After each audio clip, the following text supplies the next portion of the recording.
رباب کو تھپڑ بھی مارا اور اپنی مرضی کروا کے ان کا رشتہ کروا دیا۔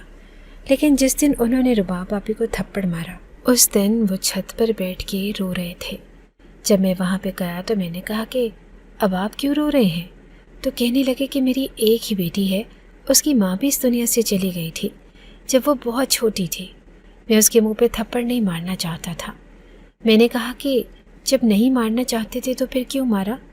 تو کہنے لگے کہ بیٹا کبھی کبھی اپنی بات منوانے کے لیے بڑوں کو سختی سے کام لینا پڑتا ہے، اس میں اسی کا فائدہ ہے۔ میں نے کہا کہ جس کام کے لیے وہ خوش نہیں ہے اس میں فائدہ کیسے ہو سکتا ہے؟ تو انہوں نے مجھے عجیب سی نظروں سے دیکھا اور کہا کہ تم ابھی چھوٹے ہو، سمجھ جاؤ گے، لیکن جب میں چلا جاؤں تو رباب کا خیال رکھنا، اس کو رونے نہیں دینا۔ میں نے کہا کہ آپ فکر نہیں کریں، تایا ابو نے صرف حج پہ ہی نہیں جانا تھا بلکہ انہوں نے کہا کہ میں 10-15 دن دیر سے آؤں گا کیونکہ وہاں پر ان کو کوئی کام بھی تھا، اس لیے وہ چلے گئے۔ لیکن جانے سے پہلے رباب کی منگنی ارمان سے کروا گئے۔ منگنی کی رسم ہمارے گھر میں ہی ہوئی تھی، زیادہ لوگوں کو نہیں بلایا کیونکہ دادا کو اس دنیا سے گئے ہوئے بھی 6 مہینے بھی نہیں ہوئے تھے۔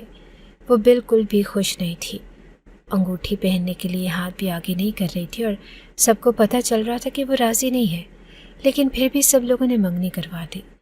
میں نے اسے کہا کہ منگنی ہوئی ہے، شادی تو نہیں ہوئی، کیوں پریشان ہوتی ہو؟ وہ کہتی تھی کہ تم نہیں سمجھتے دادا، وہ بھی چلے گئے اور مجھے نہیں پتا تھا کہ ان کے جانے کے بعد اس گھر میں یہ سب کچھ ہوگا۔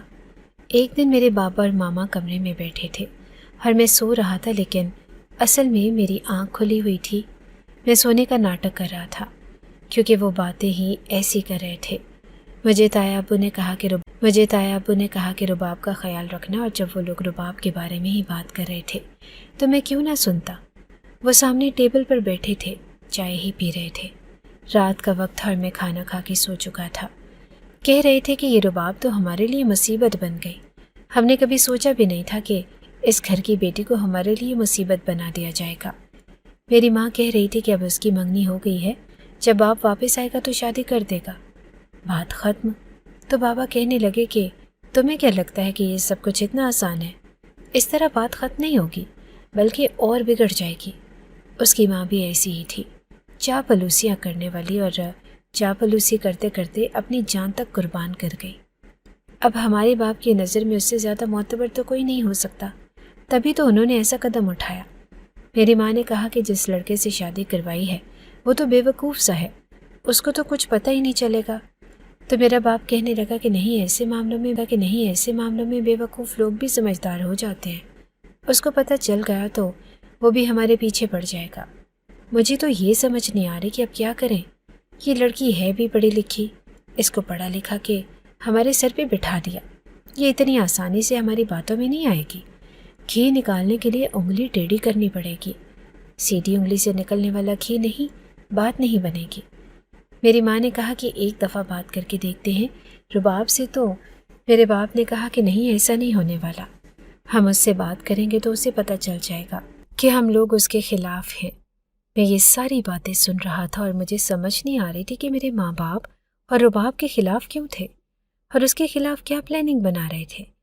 انہوں نے کہا کہ اب ایک ہی راستہ ہے، لیکن اس سے پہلے کہ وہ اپنی بات پوری کرتے باہر کسی چیز کی آواز آئی، تو اٹھ کے باہر چلے گئے اور اس کے بعد واپس نہیں آئے۔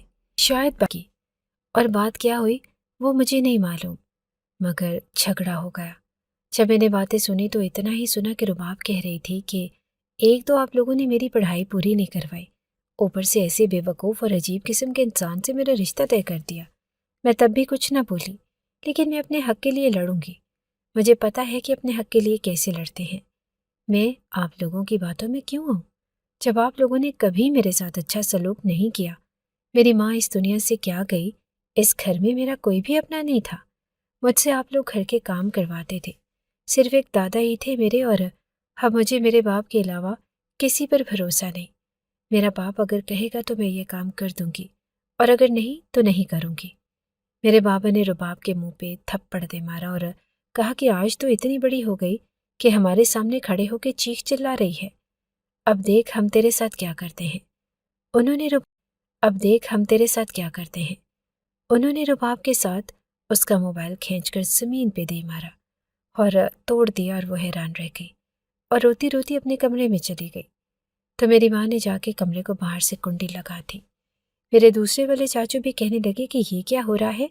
تو انہوں نے کہا کہ جو ہو رہا ہے سب کے بھلے کے لیے ہی ہو رہا ہے۔ وہ بھی چپ ہو گئے، ایسے چپ ہو گئے جیسے ان کو سب کچھ پتا تھا۔ میں اپنے باپ کے پاس گیا اور میں نے کہا کہ یہ کیا کر رہے ہو؟ کیوں میری بہن کو کمرے میں بند کیا ہے؟ ایسا نہیں کر سکتے۔ کیوں کیا آپ لوگوں نے؟ کھولو اس کو، وہ اندر بند رہ کے کیا کرے گی؟ رباب بھی اندر سے دروازہ بجا رہی تھی اور کہہ رہی تھی کہ مجھے کھولو، مجھے باہر نکالو، میں اپنے باپ کو سب بتا دوں گی۔ لیکن میرے باپ نے مجھے نظر انداز کیا اور سب کو کہا کہ یہ دروازہ کوئی نہیں کھولے گا، جب تک یہ ہماری بات نہیں مان لیتی اس کو کھانا بھی کوئی نہیں دے گا۔ رو رہی تھی اور پتہ نہیں وہ دستک دیتی رہی، مگر کسی نے دروازہ نہیں کھولا، اور رات کو اس کو کھانا بھی کسی نے نہ دیا۔ جب میں نے اپنی ماں سے پوچھا کہ ایسا کیوں کر رہے ہیں، آخر انہوں نے کیا غلطی کی ہے؟ وہ تو بہت اچھی ہیں۔ تو میری ماں نے مجھے بچہ سمجھ کے یہ سمجھانے کی کوشش کی کہ یہ سب کچھ تمہاری بہن کے فائدے کے لیے ہو رہا ہے۔ میں نے کہا کہ کیوں؟ کیا ان کی شادی کروانا چاہتے ہیں؟ لیکن انہوں نے تو شادی کے لیے ہاں کہہ دی۔ تو کہنے لگی کہ ہاں کہہ دی، لیکن یہ بات شادی کے بارے میں نہیں، بس تم میری بات ماننا، تم کبھی بھی اس دروازے کے پاس نہیں جانا اور دروازہ نہیں کھولنا، نہ ہی کسی کو بتانا کہ اس گھر میں رباب کے ساتھ کیا ہو رہا ہے۔ پھر جب میرے پاس بہت سارے پیسے آ جائیں گے تو میں تمہیں الیکٹرک بائک لے کے دوں گی۔ میں نے کہا کہ الیکٹرک بائک؟ تو کہنے لگی کہ ہاں وہی جو تمہیں چاہیے تھی، لیکن میں نے تمہیں کہا تھا کہ اتنے پیسے نہیں ہیں، تو میرے اچھے بیٹے ہو نا، اگر میری بات مانو گے تو میں تمہیں بڑی والی۔ میں دل ہی دل میں تو خوش ہو گیا اور ان کے سامنے بھی میں نے کہہ دیا کہ ٹھیک ہے، لیکن جیسے ہی میری ماں گئی میرے چہرے کی مسکراہٹ اڑ گئی۔ میں کیا اتنا پاگل تھا کہ ایک کے لیے اپنی بہن پہ ہونے والے ظلم کے خلاف کچھ نہ بولتا؟ میں نے سوچ لیا کہ کچھ نہ کچھ ضرور کروں گا، لیکن کس کو بتاتا؟ یہ سب گھر والے تو آپس میں ملے ہوئے تھے۔ جس کمرے میں رباب کو رکھا گیا تھا وہ کوئی ایسا کمرہ تھا کہ اس کی کوئی کھڑکی بھی نہ تھی۔ میں نے دروازے کے نیچے سے 2-3 چاکلیٹس کمرے کے اندر پھینک دی، کیونکہ انہوں نے ان کو کھانا نہیں دیا تھا۔ ان کو پتہ چل گیا کہ میں ہوں، تو کہنے لگی کہ دروازہ کھولو، دروازہ کھولو کسی طرح۔ امجد یہ تم ہی ہو نا، میری مدد کرنا چاہتے ہو تو دروازہ کھول دو۔ میں نے کہا کہ میں مدد کرنا چاہتا ہوں، لیکن دروازے کو باہر سے تالا لگایا ہوا ہے، میرے پاس چابی نہیں ہے، چابی بابا کے پاس ہے۔ اگر ممی کے پاس ہوتی تو میں لے کر آ جاتا، لیکن ان کے پاس بھی نہیں۔ آپ یہ کھا لو، نہیں تو آپ بے ہوش ہو جاؤ گی۔ اس نے مجھے کہا کہ تم ایک کام کرو، تم کسی طرح تایا ابو کو، میرے بابا کو فون کرو اور ان کو بتاؤ کہ یہ سب کچھ ہو رہا ہے۔ میں نے کہا کہ ٹھیک ہے میں کرتا ہوں، لیکن میرے پاس فون نہیں تھا اور گھر میں سب نے اپنے فون پہ پاس ورڈ لگائے ہوئے تھے، اور وہ لوگ مجھ پہ بھی نظر رکھ رہے تھے، کیونکہ میں اس گھر کا سب سے چھوٹا لڑکا تھا، اور میں نے سوچا کہ باہر جا کے فون کرتا ہوں۔ لیکن جب میں دکان پہ گیا تو دکان والے نے کہا کہ تمہارے باپ نے کہا ہے کہ تمہیں یہاں سے کسی کو بھی فون نہیں کرنے دینا، اور میں فون کرتا بھی تو کیسے؟ پتہ نہیں تایا ابو کے پاس وہاں پہ کون سا نمبر تھا، ان کا پاکستان والا نمبر تو بند تھا۔ میں نے سوچا کہ ارمان کے پاس جاتا ہوں اور اسے کہتا ہوں کہ تمہاری منگیتر کے ساتھ یہ سب کچھ ہو رہا ہے، کیونکہ وہ اس گھر کا نہیں۔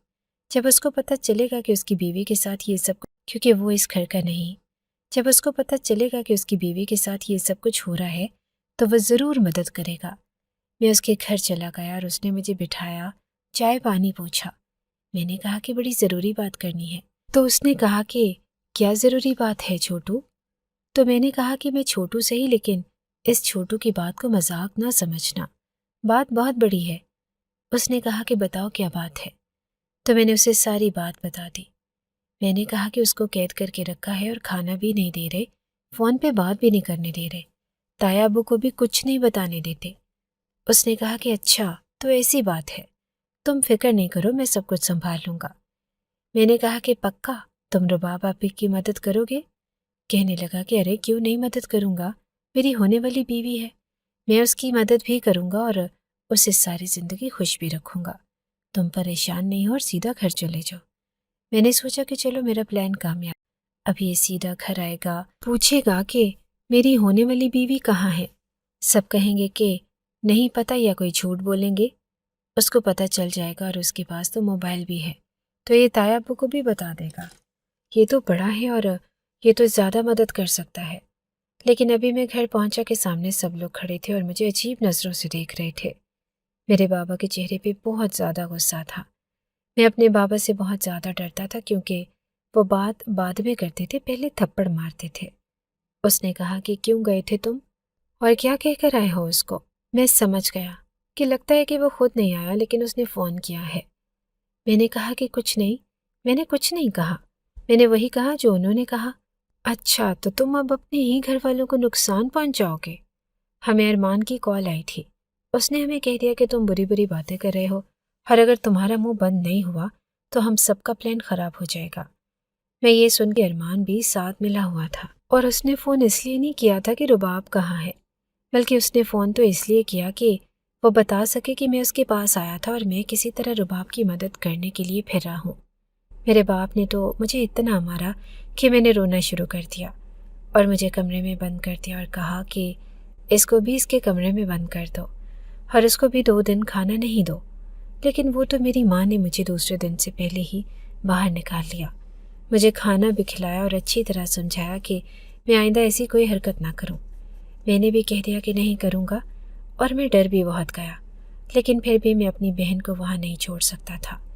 انہوں نے واقعی اس کو پانی تو دیا تھا لیکن کھانا نہیں دیا تھا۔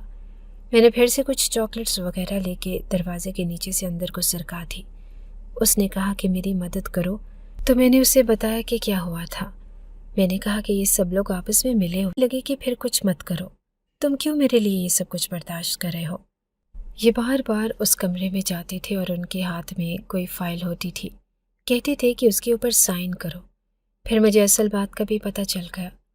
اصل بات یہ تھی کیونکہ رباب کی ماں نے دادا کے لیے اپنی جان دے دی اور دادا کو کہا کہ ہمیشہ میری بیٹی کا خیال کرنا، اور دادا نے رباب کو ہی سنبھالا کیونکہ جب اس کی ماں اس دنیا سے گئی تو وہ 8 سال کی تھی اور ابھی وہ شاید 18-19 سال کی تھی، تو دادا نے اس کے ساتھ بہت وقت گزارا تھا، اسی لیے وہ جذبات میں آ گئے اور اسے ہی اپنا سب کچھ سمجھنے لگے۔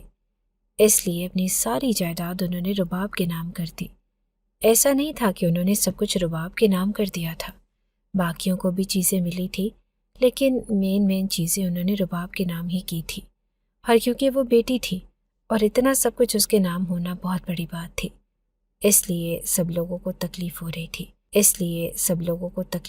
تھی اور وہ چاہتے تھے کہ رباب کاغذات پہ دستخط کر دے تاکہ سب کچھ ان کے نام ہو جائے۔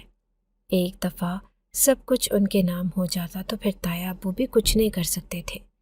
تایا ابو تو گھر پہ نہ تھے، اسی لیے ان کی غیر موجودگی میں وہ یہ سب کچھ کرنا چاہتے تھے، اور یہ رشتہ بھی ان لوگوں نے خود ہی کروایا تھا اور ارمان کو بھی ساتھ ملایا ہوا تھا۔ اس کو جھوٹ بولا کہ ہم اگر اسے جائیداد اپنے نام لکھوا لیں گے تو تمہیں بھی بیچ میں سے حصہ دیں گے، اور اس کے بعد لڑکی بھی تمہاری اور پیسے بھی تمہیں ملیں گے۔ وہ اتنا برا آدمی تھا کہ تھوڑے سے پیسوں کے لیے وہ ان کے ساتھ مل گیا تھا۔ یہ سب کچھ مجھے پتہ تو چل گیا لیکن میں کچھ نہیں کر سکتا تھا۔ مجھے لگا کہ وہ رباب آپی پہ زور ڈالیں گے اور کہیں گے کہ کرو دستخط، کر دو اور بات ختم کرو۔ وہ نہیں کرے گی، لیکن یہ نہیں پتا تھا کہ یہ لوگ اس حد تک چلے جائیں گے، کیونکہ ایک دن جب میں نے ان کی باتیں سننے کی کوشش کی تو انہوں نے مجھے دیکھ لیا اور پھر سے تھپڑ مار کے وہاں سے بھگا دیا۔ اس رات عجیب آوازیں آئیں اور میں جاگ گیا۔ ایسا لگتا تھا کہ آدھی رات کو گھر سے کوئی جا رہا تھا۔ میں نے دیکھا کہ یہ سب لوگ جاگے ہوئے تھے۔ میں چھپتا چھپاتا پھر رہا تھا لیکن مجھے ایسے محسوس ہوا کہ جیسے بڑی والی گاڑی کے اندر کچھ رکھ کے لے کے جا رہے تھے۔ میں بھی گھر سے باہر نکل گیا لیکن جو کچھ بھی ہوا مجھے سمجھ نہیں آیا اور میں واپس آ گیا کیونکہ رات تھی، میں ڈر گیا تھا، مجھے ڈر لگ رہا تھا۔ صبح مجھے میری ماں نے جگایا اور کہا کہ اٹھو بیٹا، اٹھو، تمہاری بہن اس دنیا سے چلی گئی، رباب اس دنیا میں نہیں ہے۔ یہ سن کے میں حیران رہ گیا۔ میں نے کہا کہ کیسی باتیں کر رہے ہیں آپ لوگ؟ انہوں نے کہا کہ ہاں، رات کو اس کی طبیعت خراب ہو گئی تھی، ہم اس سے ڈاکٹر نے کہا کہ وہ اس دنیا سے چلی گئی۔ بہت برا ہوا بیٹا ہمارے ساتھ، چلو تم بھی اٹھ جاؤ، ابھی مہمان آنے والے ہوں گے۔ میری ماں نے میرے سر پہ ہاتھ لگایا تو انہوں نے کہا کہ تمہیں بخار کیوں ہے؟ میں نے کہا کہ پتہ نہیں۔ کہنے لگی کہ اب تو گھر میں فوتگی کا ماحول ہے لیکن تھوڑی دیر کے بعد آرام کر لینا۔ یہ سن کے میری آنکھوں میں آنسو آ چکے تھے۔ گھر کے اندر ماتم کا ماحول تھا اور وہی سب کچھ جو ایسے گھروں میں ہوتا ہے۔ جب دادا فوت ہوئے تھے تب بھی یہی ہوا تھا۔ سفید چادریں اور گٹھلیاں، باہر کھانے پک گئے تھے اور مہمان آ رہے تھے، مگر میت نہیں تھی۔ پھر میں نے اپنی ماں کو کسی سے یہ کہتے ہوئے سنا کہ پتہ نہیں اسے اچانک کیا ہوا، کوئی بیماری تھی، اگر ہم دفناتے نہیں تو کچھ اور ہی ہو جاتا۔ ڈاکٹر نے کہا کہ 1 گھنٹے کے اندر اندر دفنا دے۔ ہم نے تو رات کو ہی کفن دفن کر دیا۔ ابھی یہ بات اس کے باپ کو بھی نہیں بتائی، وہ بھی ابھی آ نہیں سکتا، آئے گا تو بتا دیں گے، کیونکہ اب وہ ویسے بھی اسے آخری دفعہ نہیں دیکھ سکتا۔ لوگ بھی کہہ رہے تھے کہ کیسا بدقسمت باپ ہے، بیچارہ اللہ کے گھر گیا حج کرنے اور پیچھے بیٹی اس دنیا سے چلی گئی، ایسی بھی کیا بیماری تھی؟ میری ماں نے کہا کہ کافی وقت سے بیمار تھی لیکن ہم کسی کو بتاتے نہیں تھے، لڑکی بیمار ہو جائے اور یہ بات پھیل جائے تو پھر رشتے نہیں آتے نا۔ میری ماں رو بھی رہی تھی اور جھوٹ بھی بول رہی تھی، الٹی کہانیاں سنا رہی تھی، کہہ رہی تھی کہ پتہ نہیں لڑکی بھی کچھ عجیب سی تھی، اپنے کمرے میں بیٹھی رہتی تھی، فون پہ کسی سے باتیں کرتی رہتی تھی، اس لیے ہم نے اس سے فون بھی لے لیا۔ ہمیں تو لگتا ہے کہ کسی کے پیچھے اس دنیا سے گئی ہے، حرام موت مری ہے، لگتا ہے کہ کوئی تھا اس کی زندگی میں، اس نے انکار کیا تو یہ دل برداشتہ ہو گئی، جبکہ میں جانتا تھا کہ ایسا کچھ بھی نہیں تھا۔ ان لوگوں نے رباب کی موت کو ہر واقعہ بنا دیا، جس کے بارے میں لوگ سن تو رہے تھے لیکن سوال کرنے کی طاقت کھو بیٹھتے تھے جب سوچتے تھے کہ اچھا ایسا ہوا تھا۔ میری چاچی نے یہ بات پھیلا دی کہ رباب اچھی لڑکی نہیں تھی، وہ اپنے کمرے میں بیٹھ کے نہ جانے کیا کچھ کرتی تھی، جس کی وجہ سے اچانک سے ہی وہ اس دنیا سے چلی گئی۔ اس کے دل میں کسی چیز کا بوجھ پڑ گیا اور اس کا دل اچانک سے بند ہو گیا، اور پھر وہ کیونکہ اتنی زیادہ گناہ کرتی تھی کہ اس کی میت کو ہم گھر پہ ہی نہیں رکھ سکتے تھے، ورنہ کوئی اس دنیا سے جاتا ہے تو میت 24 گھنٹے تک تو رکھی جا سکتی ہے۔ لوگ بھی کہانیاں سنتے ہوئے چلے گئے، جو ٹائم انہوں نے سوال کرنے میں لگانا تھا کہ جوان جہان لڑکی اچانک کیوں اس دنیا سے چلی گئی، وہ وقت انہوں نے اس بات میں برباد کر دیا کہ وہ بد کردار تھی یا با کردار۔ گھر والے بہت خوش ہو چکے تھے، کیونکہ جب رباب اس دنیا میں رہی ہی نہیں تو ظاہر ہے اس کا حصہ کسی کے پاس نہیں جانا تھا، وہ شاید اپنا حصہ ان کے نام نہیں کر رہی تھی، اس لیے انہوں نے اس کو اس دنیا سے ہی روانہ کر دیا۔ ہر اس سارے کھیل میں سب سے زیادہ بے وقوف کون بنا؟ وہ بے وقوف آدمی جو پہلے ہی بے وقوف تھا، جو چاہتا تو اپنی ہونے والی بیوی کا ساتھ دیتا، کیونکہ سب کچھ اس کی بیوی کے نام تھا، تو اگر اپنی بیوی کا ساتھ دیتا تو ساری جائیداد کا مالک وہ بنتا، کیونکہ اس کی شادی ہونی تھی رباب کے ساتھ، لیکن اس نے ان کا ساتھ دیا، اور اب جب رباب اس دنیا میں نہیں تو اس کا وہ رشتہ بھی ختم ہو گیا، تو پھر وہ کس حق سے کچھ مانگتا یا کہتا؟ بلکہ انہوں نے تو اس کی کوئی ویڈیو بنا دی تھی جس میں وہ یہ کہہ رہا تھا کہ لڑکی کو اس دنیا سے ہی بھیج دیتے ہیں تو معاملہ ٹھیک ہو جائے گا۔ اب وہ بھی کچھ نہیں بول سکتا تھا، کیونکہ ان لوگوں نے اسے اپنا غلام بنا لیا اور یہ لوگ اس کو بلیک میل کر رہے تھے۔ کافی وقت ان لوگوں نے سب کو یہی کہا کہ تایا ابو کو نہیں بتانا۔ اسی طرح کرتے کرتے ان کا وہاں پہ وقت پورا ہو گیا، اور انہوں نے کہا کہ میں آ رہا ہوں، تو ادھر سے بہانے لگائے گئے کہ اگر آپ نے کچھ اور دیر رہنا ہے تو رہ لیں، پر انہوں نے کہا کہ نہیں، میرے کام ہو گئے ہیں، میں واپس آ رہا ہوں۔ مجھے بچوں کی بہت یاد آ رہی ہے، رباب کی بھی۔ جب وہ اپنی بیٹی کی بات کرتے تو یہ آگے سے کہتے تھے کہ ہاں ٹھیک ہے، بالکل کوئی بات نہیں، آپ آ جائیں، لیکن جب وہ واپس آتے تو یہ لوگ انہیں کیا بتاتے؟ میں نے ایک دن اپنے ماں باپ کو ایک ساتھ بیٹھے ہوئے دیکھا تو انہوں نے کہا کہ یوں سمجھو کہ وہ تو سب کچھ لے گئی تھی، اگر ہم کوئی انتہائی قدم نہیں اٹھاتے تو سب کچھ اس کے نام ہو جاتا، مطلب سمجھو تھا تو اسی کے نام، مگر وہ ساری چیزوں پہ قبضہ کر کے بیٹھ جاتی، اور یہ ارمان تو نہایت ہی بے وقوف آدمی تھا، اس سے رباب جیسی خود سے لڑکی نہیں سنبھلنی تھی۔ وہ تو ہم نے اس کو ایک کمرے میں رکھ کے اس کے اوپر اتنے مظالم کیے کہ لگتا ہے کہ خود ہی اس دنیا سے چلی گئی، تبھی تو بے ہوشی کی حالت میں ملی تھی۔ معاملہ یہ ہوا تھا کہ وہ رباب ان کو بے ہوشی کی حالت میں ملی، اور جب ڈاکٹر کے پاس لے کے گئے تو اس نے کہا کہ وہ اس دنیا سے چلی گئی ہے، اور یہ لوگ باقی کے کام سیدھے کر کے اب بیٹھے تھے۔ یہ چاہتے تو اس کی مدد کر سکتے تھے اور اس کا علاج کروا سکتے تھے، لیکن ان لوگوں نے ایسا کچھ نہیں کیا۔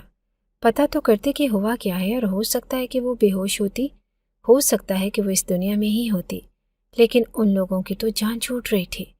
اتنی دیر جو اس کو کہتے رہے کہ سائن کر دو، وہ بھی شاید اس لیے کہ ان کی اپنی رشتہ دار تھی، لیکن پھر بعد میں لالچ ان پہ حاوی آ گیا۔ اور میں کہتا ہوں کہ آج کل جو زمانہ چل رہا ہے، لوگ تو 10-15 لاکھ کے لیے بھی کچھ بھی کر سکتے ہیں، اور یہاں پہ تو کروڑوں کی جائیداد تھی، اس لیے لاکھ کے لیے بھی کچھ بھی کر سکتے ہیں، اور یہاں پہ تو کروڑوں کی جائیداد تھی، اس لیے یہ سب کچھ تو ہونا ہی تھا۔ لیکن سب سے زیادہ نقصان تو تایا ابو کا ہوا تھا، اور ان کو پتہ بھی نہیں تھا۔ انہوں نے کہا کہ 2-3 دن تک واپسی کا پلان بنا کے آ جاؤں گا۔ آپی کی بہت یاد آتی ہے، اور ایک وہی تو تھی میری اپنی، اس گھر میں جو مجھے عزت سے بلاتی تھی، ورنہ سب مجھے یہی کہتے تھے کہ بچہ ہے اور بے وقوف ہے، نادان ہے، اس کو کیا پتہ، وہ پڑھائی میں زیادہ اچھا نہیں تھا، تو اس پہ بھی باتیں کرتے تھے، لیکن وہ مجھے ہمیشہ سمجھاتی، پڑھایا بھی کرتی تھی۔ اب تایا ابو نے آ کر پتہ نہیں کیا کہنا تھا جب ان کو پتہ چلتا کہ ان کی تو بیٹی اس دنیا میں نہیں ہے۔ وہی بات ہوئی کہ جب وہ گھر آئے تو سب سے پہلے رباب کا پوچھا، اور میری چاچی نے اپنی زبان کھول کے یہ بری خبر سنائی کہ وہ اس دنیا میں نہیں، اور وہی بات جو محلے والوں کو بتائی تھی کہ ہم میت بھی نہ رکھ سکے۔ پھر ہم نے سوچا آہستہ آہستہ بتا دیں گے تو آپ کو زیادہ دکھ نہیں ہوگا، لیکن بتانے کی ہمت بھی نہیں ہوئی۔ وہی ساری کہانیاں مکس کر کے تایا ابو کو سنا دی۔ وہ تو حیران رہے کہ ان کی بیٹی اس دنیا سے چلی گئی۔ یہ صدمہ ان کے لیے بہت برا تھا۔ وہ چیخنا چلانا شروع ہو گئے اور بے ہوش ہو گئے۔ جب ان کو ہوش آیا تو تب بھی ان کی حالت ٹھیک نہ تھی۔ پھر سے ان کو سب کچھ بتایا گیا۔ وہ بار بار یہی کہہ رہے تھے کہ مجھے کیوں نہیں بتایا، مجھے بلا لیتے، میں آخری دفعہ اس کو دیکھ لیتا۔ ایک اور بات کر دی گئی جو بہت ہی زیادہ عجیب تھی۔ میری ماں نے انہیں یہ کہا کہ جب سے رباب اس دنیا سے گئی ہے امجد تو پاگل ہو گیا ہے۔ میرے تایا ابو نے کہا کہ کیا مطلب پاگل ہو گیا ہے؟ تو کہنے لگے کہ ہاں وہ نارمل نہیں ہے، پہلے جیسا نہیں ہے۔ ہم نے جو ڈاکٹر کے پاس بھی چیک اپ کے لیے بھیجا تو لیکن ڈاکٹر نے کہا ہے کہ اس کے دماغ کو گہرا اثر پڑا ہے۔ اب وہ عجیب و غریب قسم کی کبھی کہتا ہے کہ رباب اسی کمرے میں ہے اور کبھی کہتا ہے کہ وہ گھر پہ ہی ہے۔ آپ کو تو پتہ ہے کہ دونوں میں کتنی دوستی تھی، نہ صرف وہ ایک دوسرے کے بہن بھائی تھے اور کزن بھی تھے، بلکہ ایک دوسرے کے اچھے دوست بھی تھے، اور اس لیے شاید اس کے دل پہ بہت ہی برا اثر پڑا ہے۔ اگر وہ آپ سے کوئی ایسی ویسی بات کرے تو آپ اس پہ یقین نہ کرنا، کیونکہ کافی دن سے وہ عجیب غریب قسم کی باتیں کر رہا ہے اور خود سے ہی کہانی بنا رہا ہے۔ میں تو حیران تھا کہ میری اپنی ماں مجھے میرے تایا کے سامنے صرف اس لیے پاگل بنا رہی تھی کہ اگر میں اپنے تایا کو اکیلے میں کچھ بتا دوں تو وہ سمجھے کہ میں تو پاگل ہوں اور میری بات پہ یقین ہی نہ کرے۔ مجھے یہ دیکھ کر اور محسوس کر کے بڑا برا لگا کہ کیا واقعی پیسوں میں اتنا دم ہوتا ہے کہ وہ اپنے ہی ماں باپ کو آپ کے خلاف کر دیتا ہے۔ اولاد اپنے ہی ماں باپ سے لڑائی جھگڑے کرتی ہے، بھائی بہنوں کا حق کھا جاتے ہیں اور چاچے بھتیجوں کے۔ یہ دولت ایسی کیوں ہے؟ اس کو ایسا کیوں بنایا گیا؟ مجھے تو انہوں نے تایا ابو کے سامنے پاگل بنا دیا تھا اور مجھے اکیلے میں لے جا کے سمجھایا بھی تاکہ کوئی بات نہ کرنا۔ میں تمہیں الیکٹرک بائک لے کے دوں گی۔ میں نے کہا کہ میں آگ لگا دوں گا ایسی بائک کو، مجھے میری بہن واپس چاہیے۔ تو کہنے لگے کہ وہ تو اب اس دنیا سے چلی گئی، اس نے کہاں واپس آنا ہے۔ جب میں تایا ابو کے پاس جا کے بیٹھا تو وہ مجھ سے دور دور بھاگنے لگے، جیسے میں واقعی پاگل ہوں۔ ویسے تو وہ بھی اپنی بیٹی کے صدمے میں تھے۔ انہوں نے کہا کہ مجھے اس کی قبر پہ لے جاؤ، کہاں دفنایا ہے اسے؟ تو سب نے کہا کہ اپنے ہی آبائی قبرستان میں دفنایا ہے۔ تایا ابو نے ضد لگائی کہ میں قبر پہ جانا چاہتا ہوں۔ سب نے ان کو منع کیا اور کہا کہ آپ نہیں جائیں، آپ کا دل اور برا ہو جائے گا۔ جوان بیٹی تھی آپ کی، تو کہنے لگے جب میں اس کو دیکھ بھی نہ سکا، چاہتے ہوئے بھی وہ مجھ سے ناراض تھی، کہہ رہی تھی کہ بابا میری منگنی کیوں کروائی ہے، میں تو اس آدمی کے ساتھ شادی نہیں کرنا چاہتی، مجھے کیا پتا تھا کہ میں آخری دفعہ دیکھ رہا ہوں۔ ایسا ہوتا تو میں اس کی ہر بات مان لیتا، کہتا کہ بیٹا مجھے چھوڑ کے نہ جا، لیکن یہ سب کیا ہو گیا؟ وہ بار بار روتے، ان کے لیے یہ سب کچھ آسان تو نہ تھا۔ میں نے ان کو کہا کہ آئیں میں آپ کو رباب کی قبر پہ لے جاتا ہوں، تو کہنے لگے کہ نہیں تم نہیں، تمہارے بارے میں نے کچھ اور سنا ہے۔ میں نے کہا کہ ٹھیک ہے، میں ان کے ساتھ نہیں گیا۔ ویسے بھی ان کو قبرستان کا پتہ تھا، ہمارے سارے بڑے بوڑھے اسی قبرستان میں مدفن تھے، اور تھوڑی دیر وہاں بیٹھ کے روتے رہے، پھر شام کو واپس آئے۔ جب سے آئے تھے انہوں نے کھانا بھی نہیں کھایا تھا۔ ان کے دونوں بھائی ان کے پاس بیٹھ گئے اور کہنے لگے کہ بڑے بھائی کھانا کھا لیں۔ میری امی نے ان کے سامنے کھانا رکھا پر وہ کھانا نہیں کھا رہے تھے۔ ان کی حالت کافی عجیب تھی۔ انہوں نے کہا کہ ارمان کہاں ہے؟ تو سب نے کہا کہ جب سے اسے پتہ چلا کہ اس کی ہونے والی بیوی اس دنیا سے چلی گئی، وہ بھی بیچارہ بہت زیادہ دکھی ہے۔ ہم تو آپ کو دکھ نہیں دینا چاہتے تھے۔ وہ کہنے لگے کہ یہ دکھ تو تھا ہی میرے نصیب میں، پہلے ملتا یا بعد میں۔ تایا ابو رباب کے باپ تھے تو کوئی غیر نہیں، اس لیے انہوں نے ابھی تک یہ بات بھی نہیں کی کہ اس کے نام جو حصہ تھا وہ اب کس کے نام ہوگا یا وہ کہاں چلا گیا۔ وہ تو اپنی بیٹی کے غم میں ڈوبے ہوئے تھے۔ سب کے ساتھ بیٹھ کر تھوڑے بہت نوالے کھانے شروع کیے کہ اچانک سے اپنے فون کی طرف دیکھا۔ انہوں نے ایئرپورٹ پہ آتے ہی اپنا پاکستان والا نمبر آن کر لیا تھا، لیکن جیسے ہی انہوں نے فون اسکرین کی طرف دیکھا، ان کے قدموں سے زمین نکل گئی۔ وہ کہنے لگے کہ یہ تو رباب کا نمبر ہے۔ رباب مجھے کہاں سے کال کر رہی ہے؟ دیکھو دیکھو، یہ میری بیٹی کا نمبر ہے، وہ مجھے کال کر رہی ہے۔ ان کے ہاتھ کانپنے لگے۔ باقی سب بھی حیران رہ گئے۔ انہوں نے جلدی جلدی فون کیا اور کان سے لگایا، کوئی بولا نہیں۔ انہوں نے جلدی جلدی فون کیا اور کان سے لگایا، کوئی بولا نہیں، اور وہ ہیلو ہیلو کہتے رہے اور فون بند ہو گیا۔ اب یہ کیا معاملہ تھا؟ کیسے ہوا نہیں پتا تھا، کیونکہ اس کا فون توڑ دیا گیا۔ ایسے کوئی باہر کے ملک سے آئے اور اپنی بیٹی اپنے بھائیوں کے حوالے کر کے جائے، ہر واپس آئے تو وہ کہیں کہ آپ کی بیٹی تو اس دنیا سے چلی گئی اور ہم نے تو اس کو دفنا بھی دیا، تو انسان غم میں تو مبتلا ہوتا ہے، لیکن اس کو غصہ بھی آتا ہے کہ تم لوگ کہاں تھے اس کے ساتھ، کیا ہوا کہ وہ اس دنیا سے چلی گئی۔ وہ کہنے لگے کہ اگر میری بیٹی اس دنیا میں نہیں ہے تو پھر وہ اپنے نمبر سے مجھے کال کیسے کر سکتی ہے؟ ہر باقی سب لوگ یہی سوچ رہے تھے کہ ہم نے تو فون بھی توڑ دیا، یہ کیا ہو رہا ہے؟ جب دوبارہ اس نمبر پہ کال کی تو اب یہ جواب آنے لگا کہ نمبر پاور آف ہے۔ گھر میں عجیب سی باتیں ہونے لگیں۔ انہوں نے چیخنا چلانا شروع کر دیا اور ڈانٹنا شروع کر دیا۔ کہنے لگے کہ کہیں میری بیٹی کیسے ہو سکتا ہے؟ انہوں نے یہ تو نہیں کہا کہ کہیں میری بیٹی کو اس دنیا سے بھیج تو نہیں دیا، کیونکہ شاید ان کو بھی اندازہ نہیں تھا کہ ان کے بھائی اس حد تک جا سکتے ہیں۔ خیر، وہ غصہ کرنے لگے تو میری ماں فوراً کمرے میں آئی اور میرا ہاتھ پکڑا اور مجھے اپنے ساتھ لے گئی اور کہنے لگی کہ فوراً میرے ساتھ چل، بس چپ کر کے کھڑا رہنا۔ جیسے ہی مجھے باہر لے کے گئی تو کہنے لگی کہ ارے یہ سب تو امجد کا کیا دھرا ہے۔ اس نے سم نکال کے اپنے فون میں ڈال لی، جو رباب کی سم تھی نا، تو وہیں سے یہ آپ کو فون کر رہا تھا میرے فون سے۔ میں نے اس کو دیکھ لیا تو پھر 2 تھپڑ لگائے۔ اس کو بتایا تو تھا آپ کو کہ پاگل ہو گیا ہے، اس طرح کی حرکتیں کرتا رہتا ہے۔ فون تو اس کا کب سے ٹوٹ گیا تھا، اس نے خود ہی توڑ دیا تھا، لیکن سم یہیں کہیں پڑی تھی، اس نے اٹھا کے میرے فون میں ڈال دی ہوگی۔ وہ سارا الزام مجھ پہ لگا دیا۔ تایا ابو مجھے عجیب نظروں سے دیکھنے لگے، جیسے وہ واقعی مجھے پاگل سمجھ رہے ہیں۔ میں نے کچھ نہیں کہا اور میں چپ کر کے کھڑا تھا۔ کچھ بولتا تو پھر سے تھپڑ پڑتا۔ 2-4 دن تایا ابو ادھر ادھر پھر رہے تھے۔ اب ان کا دماغ تھوڑا کھلا تو وہ بار بار سوال کرنے لگے کہ ہوا کیا تھا، کون سے ہسپتال میں لے کے گئے تھے، ڈاکٹر کون تھا، کتنے بجے ہوا تھا، کس نے دفنایا تھا اور جنازے میں کتنے لوگ تھے۔ وہ سب کچھ پوچھ رہے تھے، اور کیونکہ جھوٹ ہمیشہ یاد رکھنا پڑتا ہے، اس لیے ان لوگوں کو جھوٹ بول کے بڑی مشکل ہو رہی تھی۔ ان کے منہ سے کبھی کوئی بات نکل جاتی، کبھی کوئی بات، لیکن یہ سوال ابھی بھی اپنی جگہ پہ قائم تھا کہ رباب کے نمبر سے کال آئی کیسے، جبکہ اس کا فون تو ان لوگوں نے توڑ دیا تھا۔ اور ان کو کیا پتا کہ سم کہاں تھی؟ چھوٹی سی تو سم ہوتی ہے، اور جب فون ہی ٹوٹ کے کرچی کرچی ہو گیا تو سم کا کس کو پتا؟ کوڑے میں ہی چلی گئی ہوگی، لیکن پھر نمبر سے کال کیسے آئی؟ چلی گئی ہوگی، لیکن پھر نمبر سے کال کیسے آئی؟ ابو کو ان لوگوں کے اوپر شک ہو گیا تھا، اس لیے اب انہوں نے کہا کہ میں اپنی بیٹی کی قبر کشائی کروانا چاہتا ہوں۔ سب لوگ حیران ہوئے۔ میں نے کہا کہ یہ آپ کیا کہہ رہے ہیں؟ کافی وقت ہو گیا ہے اور یہ سب کر کے کیا ہو جائے گا؟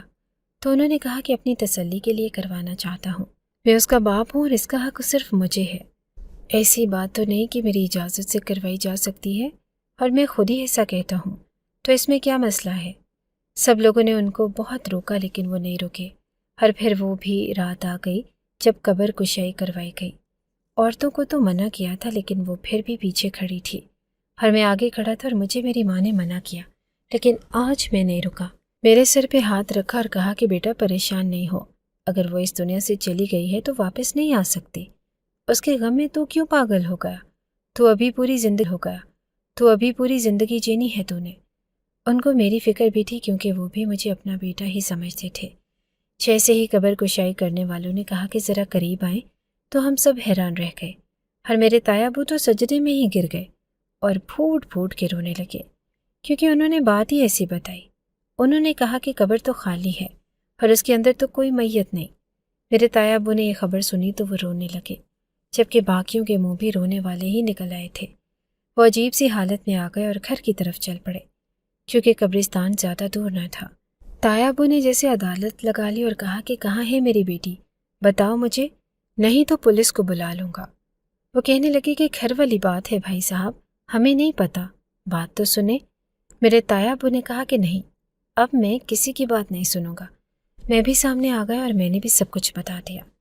میں نے کہا کہ مجھے پاگل بنایا ہوا ہے میں تھا، ان سے ساری جائیداد لکھوانے کے لیے میں نے ایک ایک لفظ حرف بہ حرف سب کچھ بتا دیا۔ تایا ابو نے کہا کہ تم میرے ساتھ ہی رہنا بیٹا، نہیں تو کل کو یہ تمہارے ساتھ بھی ایسا کریں گے۔ جو بیٹی جیسی بھتیجی کی جائیداد کے لیے اسے اس دنیا سے بھیجنے کی کوشش کر سکتے ہیں تو اپنے بیٹے کے ساتھ بھی یہی کریں گے۔ اب سوال یہ تھا کہ اگر رباب وہاں نہیں تھی تو پھر کہاں تھی؟ پھر اس نمبر کے بارے میں پتہ کیا تو لوکیشن دوسرے شہر کی آ رہی تھی۔ اب ہمیں پھر اس نمبر کا انتظار تھا۔ رات کے 3 بجے نمبر پھر سے آن ہوتا ہے اور تایا ابو نے کال کی تو حیران رہ گئے۔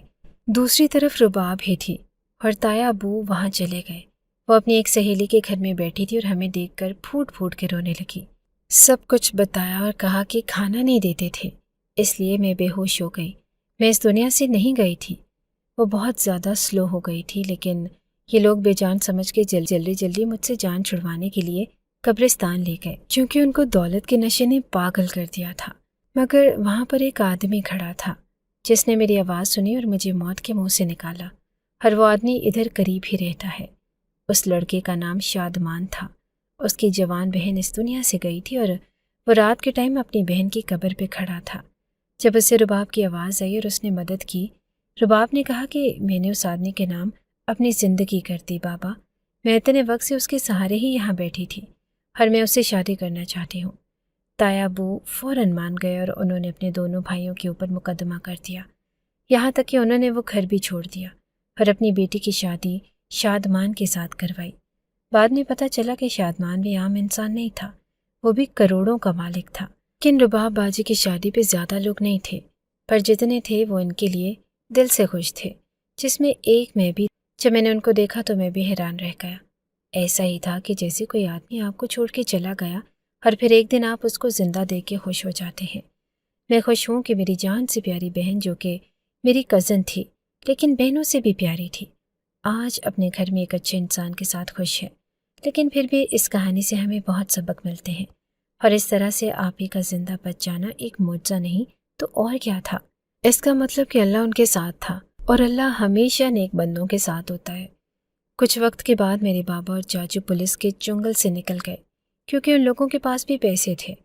انہوں نے بھی اپنی طاقت کا استعمال کر لیا، اور ہمارا قانون تو ویسے ہی ایسا ہے، لیکن پھر بھی انہوں نے ہمیشہ کے لیے اپنے بڑے بھائی کو بھی کھو دیا، اور جائیداد کے ایک بڑے حصے کو بھی۔ رباب کہتی تھی کہ اگر ان کو جائیداد ہی چاہیے تو میں دے دیتی ہوں، لیکن ہم نے کہا کہ نہیں، یہ لوگ اس قابل نہیں، نہ ان کو معافی ملت ہے۔ جہاں تک بات میری ہے، میں خاندان کا اکلوتا بیٹا تھا، اس لیے میرے سے کوئی نفرت تو نہیں کر سکتا تھا۔ میرے اپنے ماں باپ تو بالکل بھی نہیں، بلکہ انہوں نے مجھ سے معافی مانگ لی۔ لیکن میٹرک کرنے کے بعد میں دوسرے شہر میں جا کے پڑھائی کرنے کا ارادہ رکھتا ہوں، تاکہ مجھے ان لوگوں کی شکل نہ دیکھنی پڑے، کیونکہ یہ لوگ لالچی ہیں۔ جب میں سوچتا ہوں کہ یہ اپنے لالچ کے لیے کسی کو اس دنیا سے بھیجنے کے لیے۔ اگر آپ کو ہماری یہ کہانی اچھی لگی ہے تو ہماری کہانی کو لائک کیجیے، اور اس طرح کی مزید کہانیاں سننے کے لیے ہمارے چینل کو سبسکرائب کیجیے۔ کہانی سننے کا شکریہ۔